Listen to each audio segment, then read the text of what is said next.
Halo adik-adik, kita bertemu lagi nih. Bagaimana kabar kalian? Semoga selalu dalam keadaan sehat ya. Kali ini kita akan mempelajari terkait penulisan daftar pustaka, terutama dalam karya tulis ilmiah.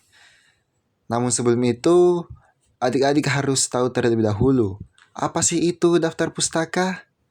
Nah, mari kita telusuri. Nah, daftar pustaka adalah daftar yang memuat semua sumber yang dikutip atau dirujuk dalam karya ilmiah. Jadi ketika kita merujuk atau mengutip sebuah sumber, nah kita harus membuat daftarnya. Kita mengutip itu dari mana, siapa penulisnya, apa judulnya, dan sebagainya. Nah, kita akan mempelajari lebih dalam terkait daftar pustaka ini. Yang pertama, dari segi format penulisan. Nah, ternyata setiap sumber itu memiliki format penulisan yang berbeda-beda. Ketika kita mengutip sumber dari buku, artikel, dan sumber internet lainnya, ternyata cara penulisannya itu berbeda-beda. Kalau buku, pertama-tama kita menuliskan nama penulisnya dulu atau nama pengarangnya, kemudian titik, lalu tahun, titik, judul buku. Nah, ini judul bukunya dimiringkan, titik, kemudian tempat terbit, titik 2, kemudian nama penerbit, titik. Nah, kemudian artikel jurnal, itu yang pertama-tama nama penulisnya dulu, kemudian tanda titik, kemudian tahun, tanda titik, kemudian judul artikelnya. Nah, ini judulnya tidak dimiringkan, berbeda dengan buku yang dimiringkan judulnya. Kemudian nama jurnalnya, baru dimiringkan di sini nama jurnalnya, teman-teman. Kemudian volume, dalam kurung nomornya, kemudian titik 2, halaman, dan diakhiri dengan tanda titik. Kemudian untuk sumber dari internet lainnya itu kita pertama-tama nama pengarang atau penulisnya dulu, kemudian atau institusi, kemudian tahun, kemudian judulnya, kemudian URL atau link atau tautannya, kemudian tanggal diaksesnya, seperti itu.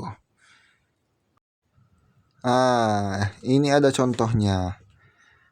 Masing-masing sumber ada contohnya, dari buku ada, artikel, kemudian sumber internet. Nah, ini yang pertama buku dulu. Nah, ini Santoso, E 2020, Teori Komunikasi, Jakarta, penerbit Buku Baik. Nah, Santoso E ini adalah nama penulisnya, nama belakangnya Santoso, kemudian nama depannya apa yang intinya itu nama tapi disingkat. Kemudian 2020 itu tahun terbitnya. Kemudian Teori Komunikasi itu judul bukunya dimiringkan. Kemudian Jakarta tempat terbitnya. Kemudian penerbit Buku Baik itu nama penerbitnya. Kemudian untuk artikel ini ada Wibowo B 2022, peran teknologi dalam pendidikan, jurnal pendidikan modern, 10 dalam kurung 2, 112 sampai 125. Nah, Wibowo itu nama penulis, 2022 tahun terbitnya, peran teknologi dalam pendidikan itu judulnya, kemudian jurnal pendidikan modern adalah nama jurnalnya, 10 adalah volume, kemudian dalam kurung 2 adalah nomor, dan 112 hingga 125 adalah halamannya. Dan yang terakhir adalah sumber dari internet. Nah, ini ada Djarmaji tahun 2025. Ini penulisnya Djarmaji, tahun terbitnya 2025. Kemudian judulnya melihat tradisi arak-arakan sapi saat Syawalan di Boyolali. Nah, kemudian ini dituliskan URL atau linknya atau tautannya, kemudian dituliskan diakses pada 20 Oktober 2025. Nah, itu menandakan sumber ini dikutip atau diakses pada tanggal 20 Oktober 2025. Seperti itu, teman-teman. Nah, itulah tadi penjelasan mengenai penulisan daftar pustaka. Semoga teman-teman paham mulai dari mempelajari apa itu daftar pustaka, bagaimana format penulisannya, dan tadi juga sudah diberikan contohnya. Sampai jumpa pada pembahasan di topik berikutnya. Dadah.